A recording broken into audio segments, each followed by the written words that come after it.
that's the mindset you have to have. Right. You're going to suck. Absolutely. I sucked. Yeah. You're going to suck on the phone. You're going to suck at closing. But it's how you communicate that to people that are helping you along the way is what's going to help you get better. And my biggest tip to everybody is don't be afraid of a little failure along the way.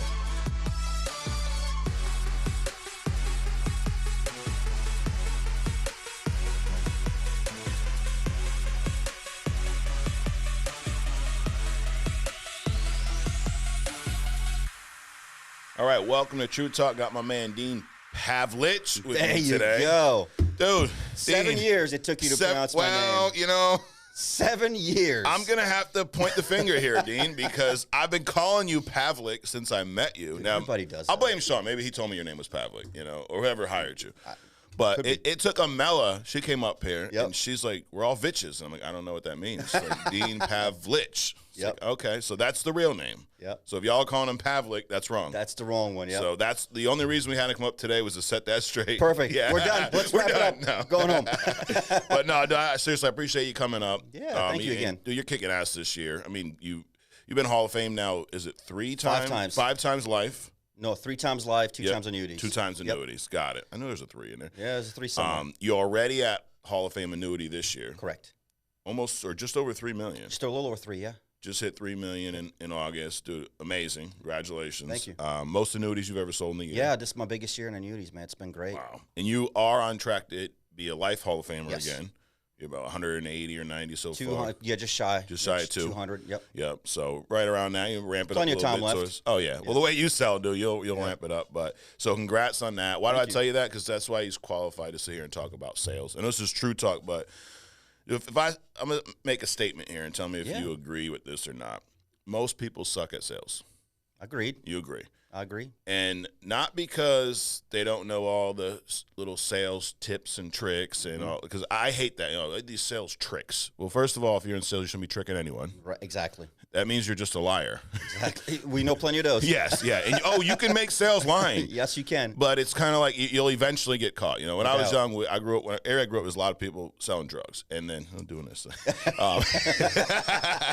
And I always heard there's 2 outcomes, right? You either end up dead or in jail. Right. And it's kind of like if you're lying in sales, there's one outcome. You'll eventually get caught. Exactly. You may run the gamut for a minute, but eventually it will catch up to you. Exactly. And we see it here with quality of business. The debt eventually, like it exposes people. But why do you think most people suck at sales? As we're going to talk about today is how to not suck at sales and how you can get better. Right. Well, first of all, thanks for having me back. This Absolutely, is great. I mean, dude. last time I was here, this place looked different, so you guys are upgrading all the time. I love Evolving, it. It's dude. nice to have some change.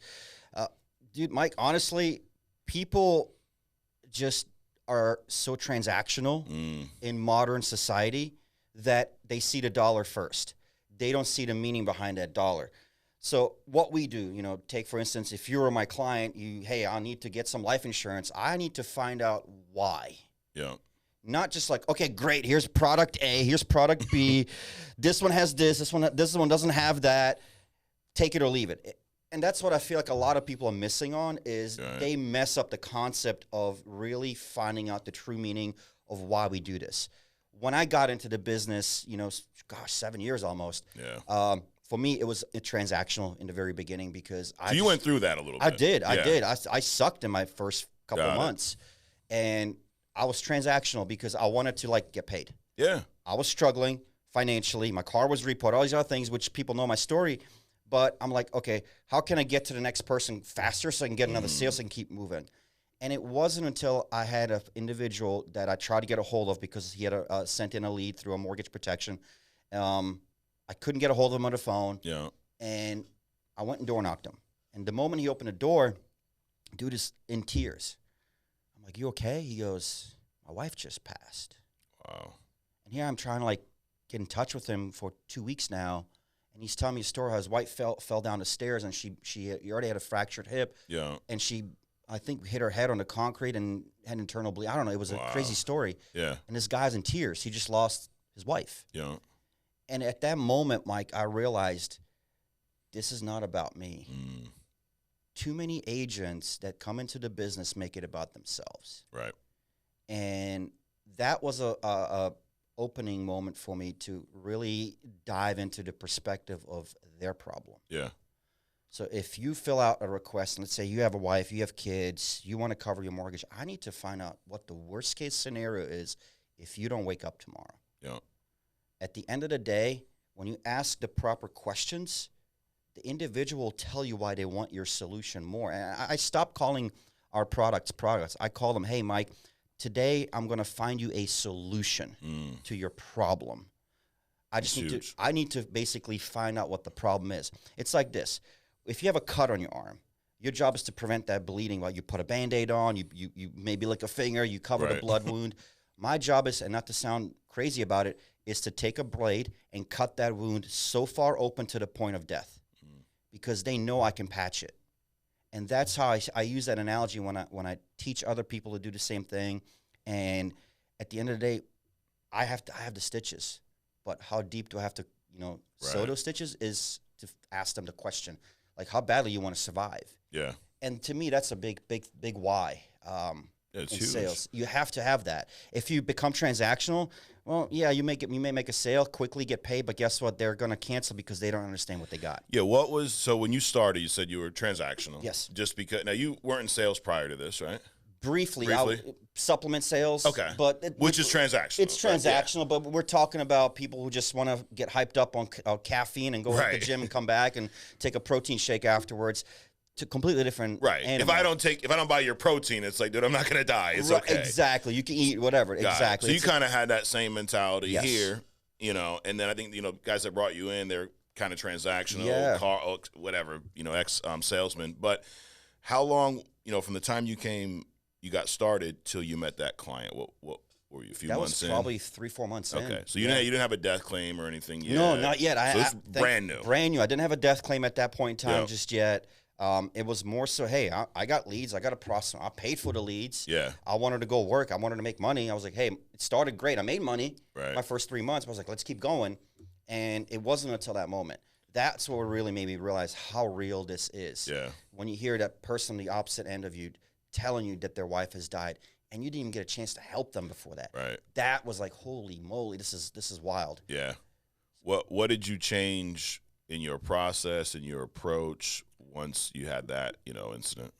So when I had that incident, I called my mentors at the time, and this was back in 2018. Yeah.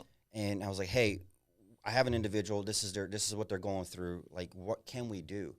So we set up a follow-up meeting. Myself, my old mentor, we both came back out to the same house. We sat down and we laid everything on the table. Yeah. That's when I realized, okay, you have to put all the cards on the table first. And it comes down to financial losses. Mm-hmm. And I tell people all the time when I still do stuff face-to-face, I'm crazy, Mike, call me nuts. I like to go drive 2 hours out of my direction. Hey, whatever works, bro. But, for me, it was more so, okay, Mike, before I start, I need to evaluate all of the losses today, that if you didn't wake up tomorrow, like what's your wife left with? Like, what does that look like for you? Weren't doing that prior. I wasn't. No. I was just like, hey, what do you, the mortgage protection, here's this, cash back, living benefits, blah, blah, blah. But it wasn't in depth. And when I started diving into the financial worksheet in depth and detail, not only did I discover what financial gaps there were missing, but then annuity opportunities came around, IUL opportunities, and other avenues of financial services that we do by just being very detailed and asking a lot of the right questions. Right. So get really, really good at asking the questions, because that's the main thing that is going to help you be completely different from other people that are coming into the business. Yeah. Because if you start going there and be like, yep, I'm going to sell you. Even nowadays, we have a lot of people that are doing it over the phone or Zoom. Mm-hmm. It's transactional. I see a lot of transactions, and I ask him, hey, did you ask him about the annuity? He's like, oh, no. Yeah, because you're being transactional. Right. Ask the financial questions. What does that look like for them? Who cares if you have to spend another 30 minutes on the phone with them? Right. But guess how much more you can help them? Absolutely. That's what's important. Yeah, and that's something you can't fake. You can't fake the genuine concern for others, and you see it in agents, and that's why I will say I will never change my stance on this. This is a simple business. It's not easy, and it's definitely not for everyone. It's not. Matter of fact, it's not for most people. No. So you're watching, you should tell me that no, I would never say that. Matter of fact, you watching probably can't do it. Right. Like, that's counterproductive. No, it's not. Right. Prove me wrong. Exactly. But, you've recruited a lot of agents over the years, and most of them end up not doing it. Gone. Some people start, they get rejected a few times along the way, and they quit because they just don't have that mindset of moving forward. Right. That's another thing alongside to become really good at sales. You have to have a bulletproof mindset in what you want to accomplish. You can't just say, okay, I'm going to close 10 policies this week, but then you go through a week, you haven't closed one because you focused on the dollar amount so much. Right. You didn't make it intentional mindset-wise that you need to genuinely help these people. I used to sit here, Mike, I kid you not, my very first few meetings I had with people, because I was broke, mind you. Yeah. Like really, really broke. I'll pull my phone out. As they're signing the application, I'm calculating what my commission is. We've all been there, yeah. I'm like, and guess what? Then they get declined on the system because they're not healthy to qualify. I'm like, man, am I going to get a break? And when I stopped doing those things, when I stopped focusing on, it's not about the dollar transaction, it's about genuinely helping that individual and learning what is going to work for them by making it make financial sense to them, not to me, I'll get taken care of, regardless of the outcome. If I do the right thing, I will be fine. We had a call just last night. We do one on every Monday with our team. We have like over 200 people every Monday. Nice. And we had an agent on there. She's newer. She's been here for a few years.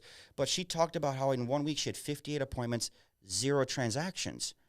And it happens. But guess what? She still ended up helping 30 families that same month. Yeah. She just kept moving and moving. That's the mindset you have to have. Right. You're going to suck. Absolutely. I sucked. Yeah. You're going to suck on the phone. You're going to suck at closing. But it's how you communicate that to people that are helping you along the way is what's going to help you get better. And my biggest tip to everybody is don't be afraid of a little failure along the way. Right. Here's success in a nutshell. You run. You fail. Whoop, occasional win. Then you fail.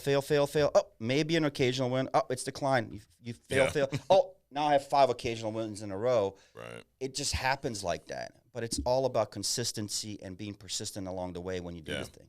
And this is a business where you're going to have to grow to survive, right? So if you're in a spot now where, maybe you are where Dean was first, 3-4 months where it's transactional, it makes sense. I get it. Most people they don't come here independently wealthy. No. These guys that, millionaires and billionaires don't go, you know what, I was thinking about getting an insurance license and start, getting out there selling with the rest of y'all. That's not how it works. I never thought about that myself either. Right. It's people that, you need to make a change. You're looking to get out of maybe a bad financial, whatever your situation is. Right. But so a lot of times agents come to us desperate, right? Yeah. And I understand it. We want to make money, and it can become transactional. And a lot of times it is in the beginning, but you have to be willing to grow. You mentioned getting uncomfortable. Yeah. It's uncomfortable to go, hey, Dean, what are you going to do, if Shauna were to pass away tomorrow? What would happen? Or vice versa. Hey, if Dean didn't come home from work tomorrow, where would you live? That's uncomfortable. It's very uncomfortable. It's not uncomfortable to go, the product's $82, you get all your money back, Dean, and hey, God forbid something happens to you this money. But it's a cashback option. It's a great product. It's one of the most phenomenal products, and that's not uncomfortable. No. But to go, if you have kids, hey, where would your wife and kids go if, God forbid, you didn't make it home one day? Exactly. Paint that picture. Let's talk about it. Oh, you'd have to go back to where you grew up. Would you want to go back there? How would the kids enjoy that? Imagine changing the kid's lifestyle. Yeah. So let's say you live in a nice environment, kids go to a great school, the husband's the only breadwinner, gone one day. And I'll ask that question. Now, Mary, in an event that John is gone, he is the breadwinner, how is that going to impact your kid's life and the surroundings that they grew up in with the school district, their friends? Do you have to share a floor with a relative until you survive, until you get back on your feet? Right. Or is this going to help buy you time to figure those things out in a timely manner, Mary? Yeah. And then she's going to look at him, and then it's going to be an awkward position to be in front, but that's what you have to do. Yeah. And that's what we learn. And that's why it's so important. Telesales is a big thing these days, but I feel like a lot of people are not asking for both parties to be present on a phone call anymore. Right. You have to have that because it's probably the most important conversation that you'll have of their life. Absolutely. When it comes to their family. This is serious. This is not just like, here's a product, take it or leave it. That's how you want to sell a car. Right. That's a car sales technique. You have to be very emotional. Nobody wakes up, Mike, and says, today's a great day to buy life insurance. Yay, exactly, me. Yeah. No, they wake up because they realize it's an emotional concern, and they realize there's losses at stake, and they're scared that something's going to happen. So if I talk to you, Mike, talk to me a little bit about why you requested this particular information today. What scares you the most? who you thinking about the most, and how's it look like for them now if you don't put something in place? 3 simple questions. Right. And then just shut up. Let them talk. The first person to talk loses. It's going to be them. Yep. Because they're going to sell you why you need to give them the solution that you have. Absolutely. That's how it works. That's how you become great at I call it, I don't even call it sales. I call it an order taking. Mm-hmm. You're a server, and they're the client that just wants to eat. Right. Take their order and find what fits them. Well, basically, they're allergic. Do they have a heart attack? You know, things like that. That's how you want to relate those conversations to people. And a lot of people are not doing that, in my opinion. No. And it's almost weird to call it a product because there's no physical. We're not giving them anything physical. Yeah, you get a policy in the mail, and even now, a lot of them are electronic. Right. We're selling an idea. We're selling a concept. Hey, when you pass, your family gets this money. But that's why if it's a product, it's different. Like car, dude, I can show it. We can take a ride in it. You feel the way the engine feel. I mean, you're a car guy, right? Yeah. You listen to that V12. Listen to, man, hit that gap. But you can't do that. You can't try out the life insurance policy. Right. That'd be nice. Well, you could actually, if you got a heart attack tomorrow, let's say you don't get one, you can test it out and see how fast that will pay you. But yeah, you're right. It's not physical items. Right. Which is why it's here. It's the emotion. It's the emotion. And you have to dive into it. That's why I use that flesh wound open, cutting the wound open even further. Like, you need to get them in a very uncomfortable position to the point that they're bleeding. It's life or death. Correct. Because, like I said, nobody buys life insurance because it's fun. No. I don't want to buy car insurance, but I have to have it. Mm-hmm. You don't want to buy life insurance because, yes, sometimes the prices can be outrageous depending on your age, your health, your lifestyle. Okay, but how is that going to make your family feel? Right. But if your health is in a position where the price is outrageous, then you need it that much more. Exactly. But I think, the big piece, why do agents suck at this? Because, number one, they do make it transactional, and they stay in that transactional phase because they're afraid to get uncomfortable and afraid to make mistakes. No doubt. Right? If it's transactional and you don't buy, it's not my fault. You just didn't want the product. You just didn't want it. But if we're digging into the emotion and I can't get that message across to you and it can't get you to understand why you need to protect your family, then I screwed up. Right. And I think too that makes a lot of people not be great at this. They're afraid of being told no. And I had a meeting, I remember back in 2019 one time, and it was a husband, wife, she was in the back. She didn't sit with us, even though I asked, hey, could you sit with us so we can take a look at it? She was just wandering. And I can tell he wasn't serious about, getting anything. And I know he didn't have anything because I discovered that in the first 5 minutes.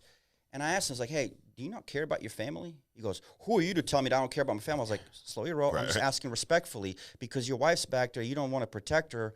He goes, no, I just don't want to do this right now. I was like, okay, no worries. And I left. Yeah.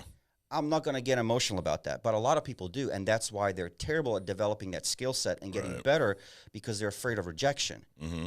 Give me the rejection. I don't care. Right. I have people like, well, I don't feel comfortable giving you my social. So I pull my wallet out. Here's my credit card. Here's my ID. Here's my social. I want you to take a picture of this, Mike.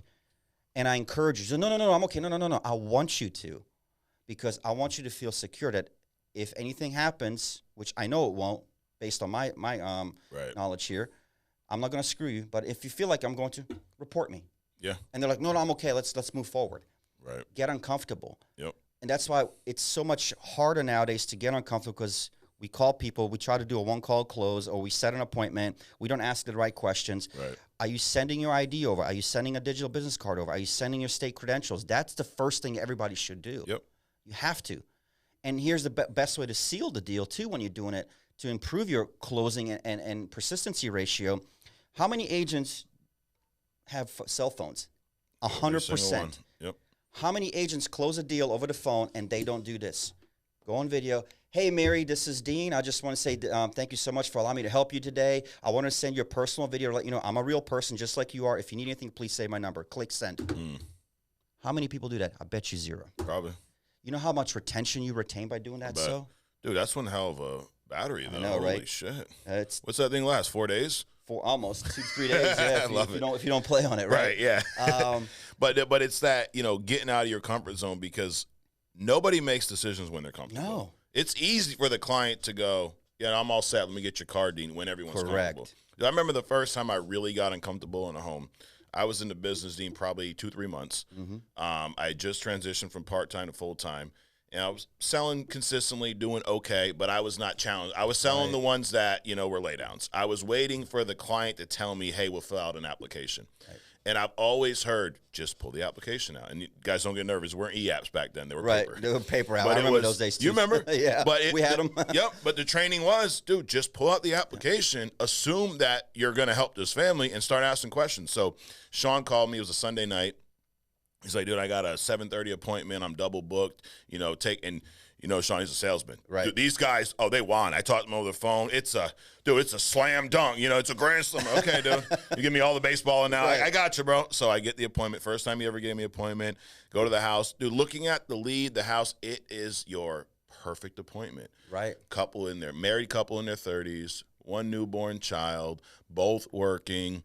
$220,000 mortgage, nice little raised ranch, like the ideal mortgage protection appointment. Right. It's just gonna be a walk in the park, right? Right. As soon as I walk in, the wife's like, "Oh, just like we told you on the phone, we don't make any decisions the first night." I'm like, "Oh shit!" Sean said the complete opposite. I'm like, anyways, so we sit down, and she went to go, put the baby to sleep. We're at the little table, and I'm doing my presentation as I'm supposed to.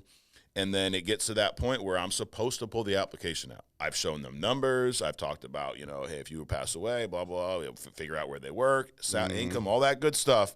And I'm like, and most of y'all know Sean. I'm like, dude, if I don't help this family, he's never going to give me an appointment again. Right. Like, never. Exactly. You get one shot, right? So I'm like, dude, they always say pull the app out. I got to do it. I got to do it. So I'm like, dude, I'm beat red, dude, I'm sweating. I reach into my bag, Dean. I pull it out. I'm like, shit. I put it on the table. I won't even look up. And I to the husband, I kind of look over and go, what's your middle initial?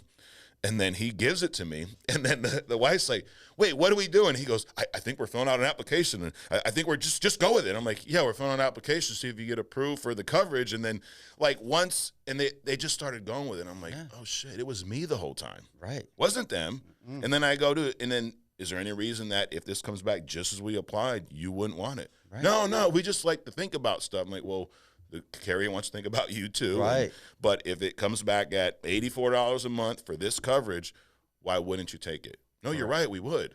But it was me the whole time. It was you. So if you're 100%. Struggling, there's a 99.99% chance that it's 100% chance. Yeah. I was trying to be nice. But you're right.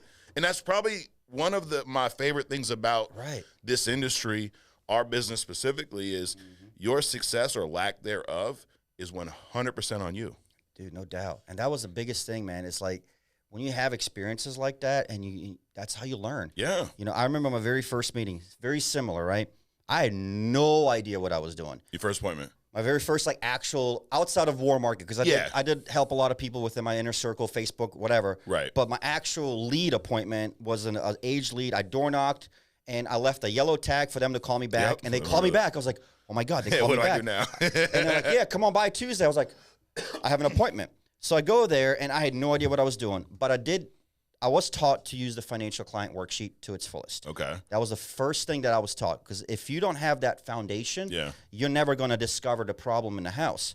So we started talking, their income, both were retired, Social Security, a little bit of a pension, whatever the case was. Mortgage was like 200, 300 grand, whatever the case was. And then I got to the point where it says, hey, what do you have that acts like life insurance? Mind you, this is 2018. Mm-hmm. And I filled all out. He said, well, I have a 401k. It's worth $376,000. I was like, perfect. I just wrote it down and circled it. That's it. I was like, cool. So that can pay your wife out, whatever. So I was like, give me 1 second. Let me call my my home office real quick. I just want to make sure I'm not missing any steps. Call my mentor at the time. I said, hey, I have this guy. He's this age. He's got that, whatever. He has a 401k. I want you to talk to him, because I had no idea what I was doing. Right. So I put the phone down on speaker, and I'm just listening to their conversation. I started memorizing word phrases and things along the way. I'm like, wow, okay. And we set up a follow-up. We came back the next week. We wrote an annuity, $376,000. We split, and then also on top of it was a $4,000 AP CBO plan. Yeah. My very first, one hell of a first appointment. One hell of a first appointment. But it wouldn't have happened if I didn't take the initiative to ask all the right questions that we're taught. See, we teach these things every single week, every single year at convention and other meetings, but people just don't apply it. It's the most simplest approach that you can take to help you get better. On the phone, it's going to be a little bit more challenging because you don't physically see their interaction. Yeah. I encourage people to do more Zooms, honestly, because it's easier to communicate versus just a phone. Take some time. But I promise you, if you take more time with the individual, it's going to work so much better in your favor. Like, Mike, you know the numbers better than I do. How many of those people that do telesales have chargebacks? The ones that do it right don't have many. But a lot of the newer ones, correct, a lot. And it's kind of the same thing. There's a transition there where, you know, the best telesales guys are the ones that do what you said. They send their credentials immediately. Immediately. And they do spend more time with them, and they spend more time building that rapport and that connection. 100%. You have to, because how many scam calls do we get every day? Oh, every day. I had somebody call me one time. Yeah, I'm calling for the Medicare department. Well, I'm like, you're about 30 years early. Right. So I still have time. Yep. But it's like we get scam calls, and our instinct is to like hang up. Yep. I don't want to talk to you. Correct. Same thing here. When you address yourself, hey, Mike, don't hang up. I'm not a telemarketer. I promise this is Dean. I'm just getting back to you about the mortgage protection request you sent into my office pertaining 123 Main Street in Norwich, Connecticut. Is that still correct? Oh, yeah, I remember that. Perfect. Remind them of something that they filled out. Right. But you have to be tempo. Absolutely. And you know, another thing, too, to lead into getting better sales is there's too many people that come into business and they're so afraid to go in a dial session room and call their clients real time in front of other experienced agents. Like, that's how we learn. Yep. Man, back in the day, I didn't ask to be on dials. They just threw me in there. Yeah. They're like, you dial into it. I'm like, I have gym time at 11. No, you're dialing. I'm like, shit. Yep. Okay. So I'm dialing. So I canceled gym. I dial. And I'm like, oh, this is actually fun. And then I volunteered because I had success, because I had real time help to get to where I wanted to be.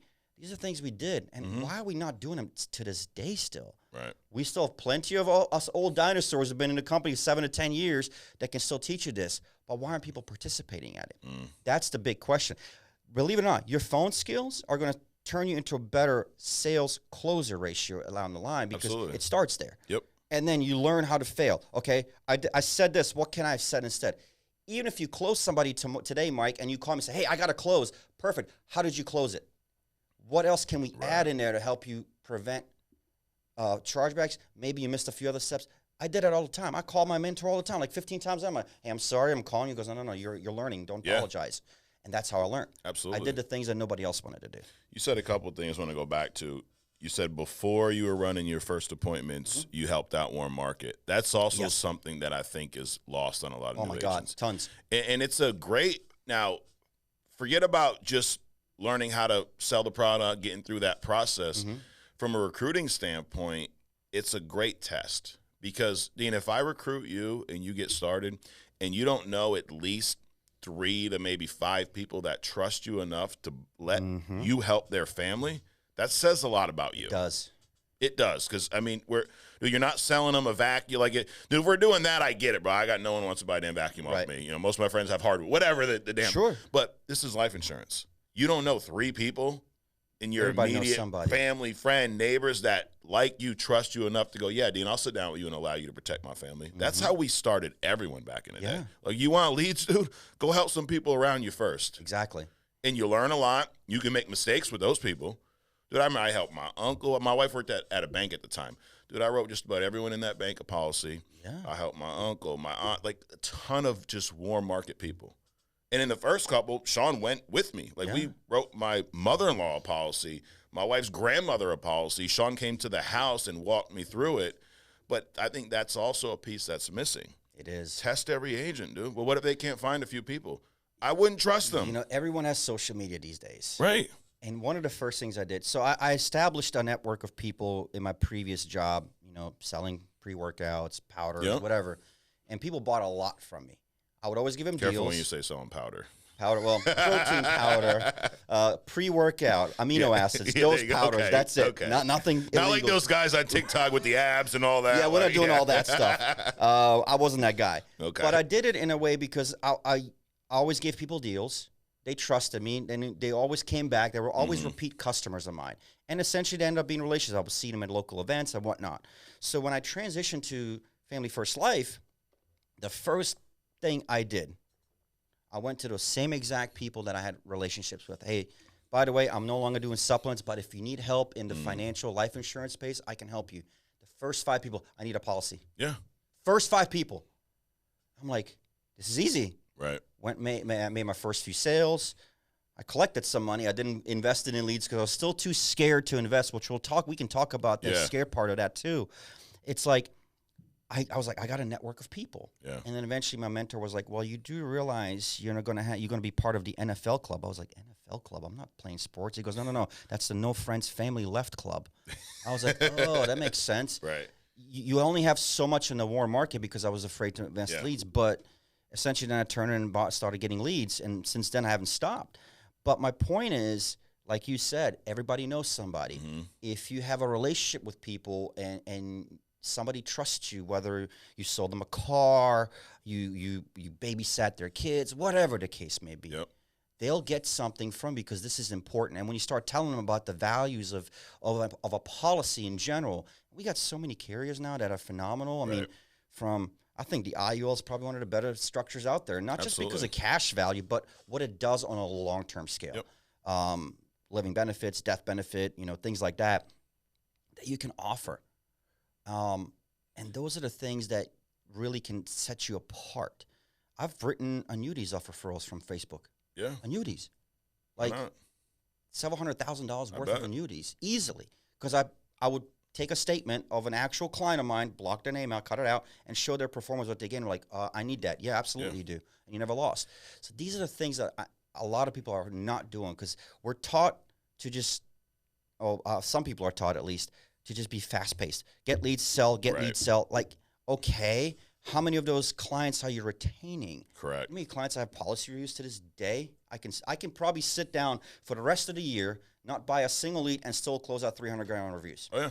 Easily. Absolutely. Because I maintain that relationship and I have clientele to do so. The key of it is, Mike, long-term. Yes. Not short-term. And that's why you want to challenge these agents coming in because it's the same concept, same idea. People want instant results. They want to recruit an agent. They want them to sell 20K next week, and they want to make all these overrides. They don't want to because if I challenge you, Dean, and go, you should help some people around you first before I give you some leads, well Dean might quit. Good. Go. What about sale? Everyone, you recruited the guy who was the greatest salesman, right? Yeah. Dean, I've sold for all these years. I don't need the training. All right, bro. Then why don't you do what Dean did? Why don't you go back to some of these clients you sold other garbage to in the past and now sell them a policy? Well, I don't want to go to – oh, okay, because you probably screwed them over because you probably lied to them. You probably can't call those people. They go, oh, here goes this guy again. Yep. Another thing you said, you mentioned convention earlier. You've been to every convention since you've – 7 of them now, yeah. Yeah. Is there one where you remember where it really changed your business? Like maybe you came in, maybe it was when you were brand new or you were struggling and you went to the event. Honestly, it was the very first one. That was my breakthrough moment at that place because I just wanted to learn how to pay my bills. How long were you with us before that convention came around? So the convention was in February of 2018. I got my license December of 2017. Okay, so a couple months. But I sat on it for 6 weeks. I didn't do anything. And I needed to make a way to that convention. My first client was my fiance. Yeah. So I got her a policy. I got paid and used that money to fly down to Dallas, which was great. But that was a breakthrough because for me, I'm like, here I am in a room, and we only had like maybe 800, 900 people that time. You remember that very well. Oh, yeah. It's like, I don't know if I can do this. And then as the event kept going and going, I'm like, yeah, that guy's nothing special. Oh, that guy weighs 500 pounds. He's selling $500,000. Oh, okay, I can do this. And then as the event went on, the award ceremony I was mind blown. I was like, wow. Even like the part-time of the part, I was like paying $150,000 on the books every year. I'm like, here I am struggling to make 30. Yeah. I'm like, and they're not doing anything special. They have a cell phone. They have a car. I have the same thing. And they shared everything. Like you went there and they told you what they were doing. This is phenomenal. I went out, closed my first year. I'm 189. I was like, great. I was learning my first year, Mike. I took that event, and I knew it wasn't going to be full-time because I was like, okay, I'm very comfortable, but I'm also going to try to see how this goes. And then it wasn't until 2019 I turned it up a notch. Because 2019 was like, the slogan was all in Vegas. I love that one. That was one of my favorite conventions. Yeah. And that's when it really changed everything. It started with the first one, then it went to the second one, then it went to the third one, then it went to the fourth. And then this year we had probably one of the best ones. Oh, yeah. It was great. It was the energy, the amount of people we had there, the excitement in general. But it was also like, I a start over moment too, because we've went through so many changes the last few years, and to see it evolve. I mean, I've watched this company evolve for 7 years, like from being a little person on the map to now like the big dog. Right. It's crazy to see that transition, and it wouldn't have been possible if we didn't believe what we did here. But it took a lot of failures. Yeah. What's crazy is you talk about what the conventions have done for you, right? We have one coming up in February. First time there's a cost associated with the convention. Yeah, and to be straight up with you guys, the conventions are so big now, we can't do them without some type of cost. You have to. So we looked at it, and then, this is something that a lot of managers have pushed for. Like, the struggle has always been it's a free event, so I can't really get a real commitment because anyone will sign up, and then they don't show up, right? Right. So I've always heard this. That people say, have them put a little skin in the game. We were always so against it. So we did that this year. $99. Dude, people spend $99 on some of the craziest shit ever. Someone was telling me that you could buy a star. Like, no bullshit. A star out in the sky. There's companies that I don't know. I saw that advertisement. Yeah. I just saw like the ad on social. Right. Like, you can name a star after him. Like, what? Who's to say, bro? We don't own the same star, and there's dude. people that will pay for that. Oh yeah, $99 all day. I own my long. star now. It's it's because of my my astrology. It's because I'm a Taurus. Somebody printed a paper with your name on it and sent it to you, and now you pay $99 for it. But here you go, $99 and get trained by the best of the industry. Yes. And I'll say that I have no doubt in that statement. The best in the industry, they work at this company. Yes. What our agents put up as far as numbers are 100%. night and day from any other company.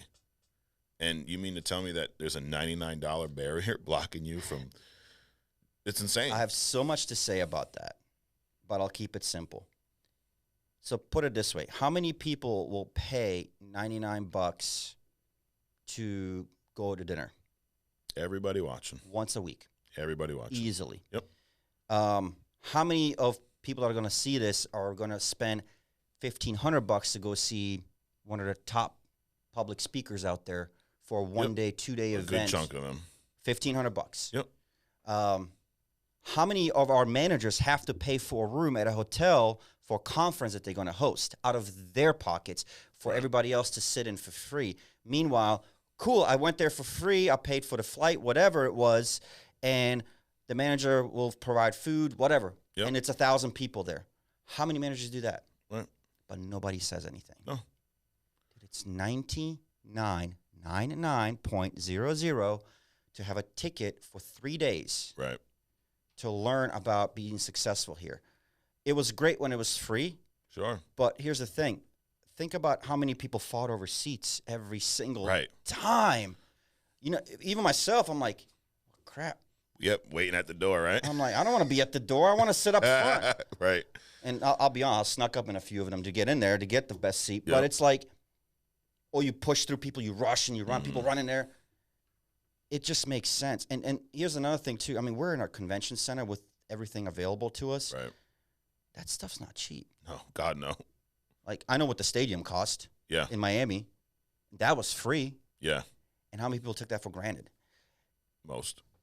If you can't dish out $100 to be at an event, let alone learn to change your life, this is not for you. No. Real talk, right? Right. And it's a mentality shift. Like, dude, if you're on my team and you didn't invest in this convention, but Taylor did, Yeah.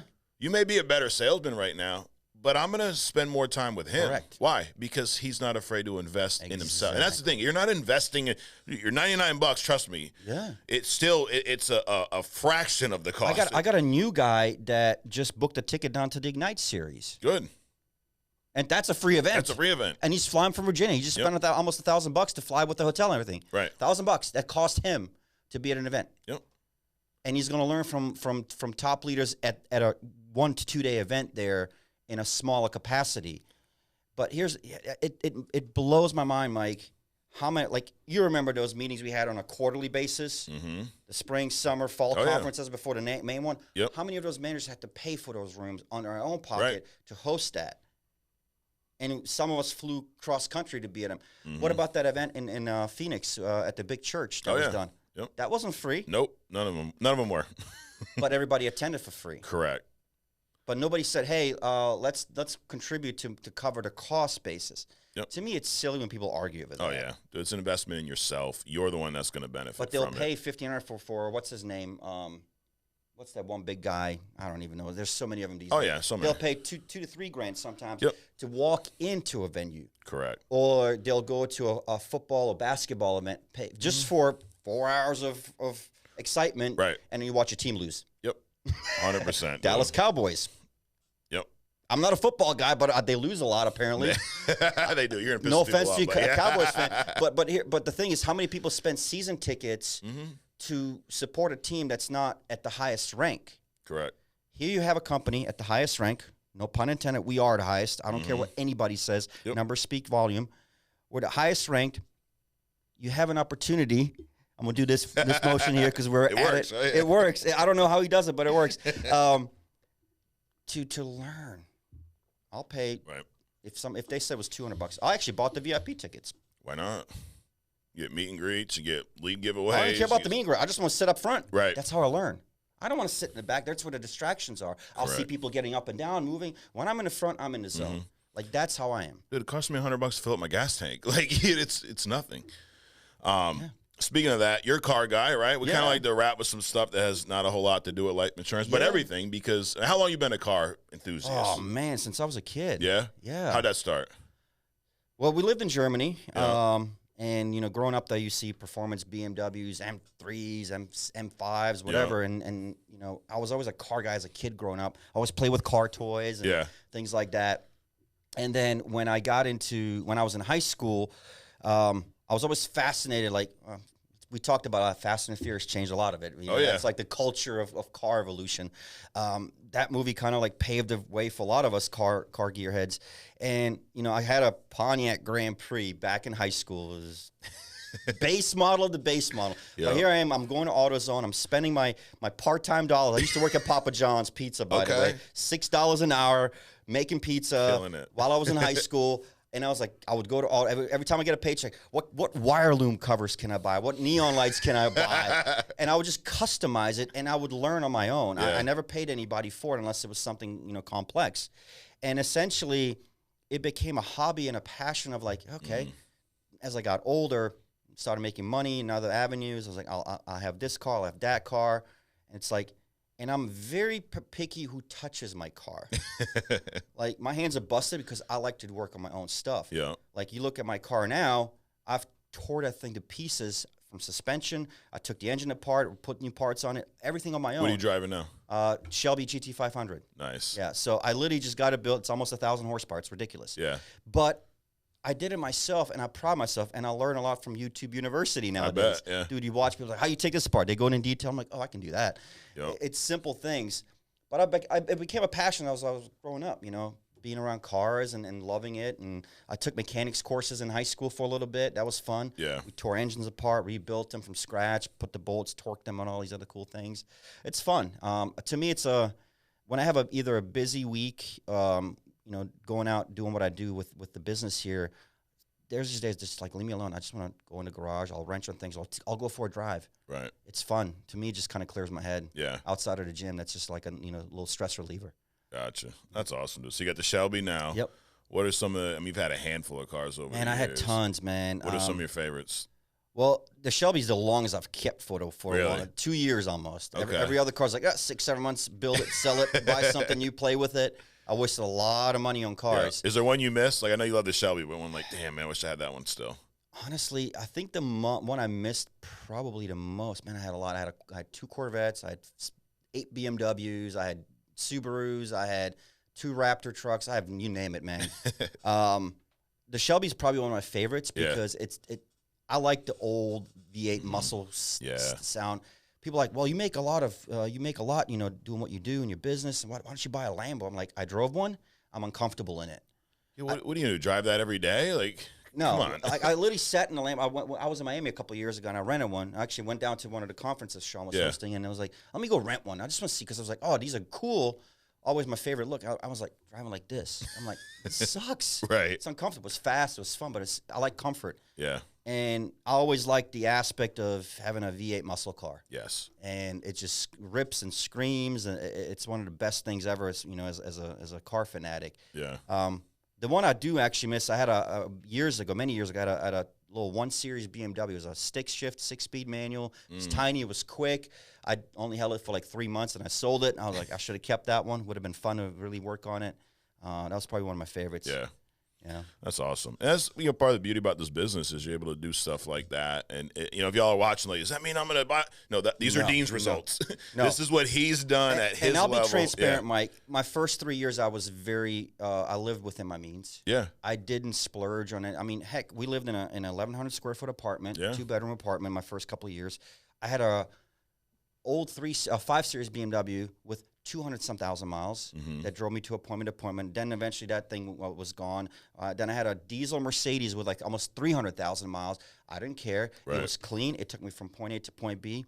It wasn't until like my 3rd year in we really started enjoying the fruits of our labor because essentially it's like, okay, I'm working, but I want to enjoy it. Correct. But what we did instead the first couple of years, we like to travel. Yeah. And it opened up opportunity. If I travel, I can still work. Right. I can still do things. Even when I'm across seas, I can communicate, do things. Yep. It's called delayed gratification. It is, man. Yep. You have to live within your means. I see a lot of guys come into business, buy this, I'm buy that. Go for it. That's cool if you want to do it, but I guarantee you it's not going to provide happiness. No. There's a point, Mike, and I'll be very transparent on this. In 2021, when we lived in Florida for a short little while, we always wanted to just have a pool in the backyard. It was our vision. We had it on our vision board. And we did that. And we didn't buy the house. We just wanted to test the waters. The rent was $8,000. Jesus. But here's the crazy part. I had a brand new C8 Corvette that I put probably 30 grand into.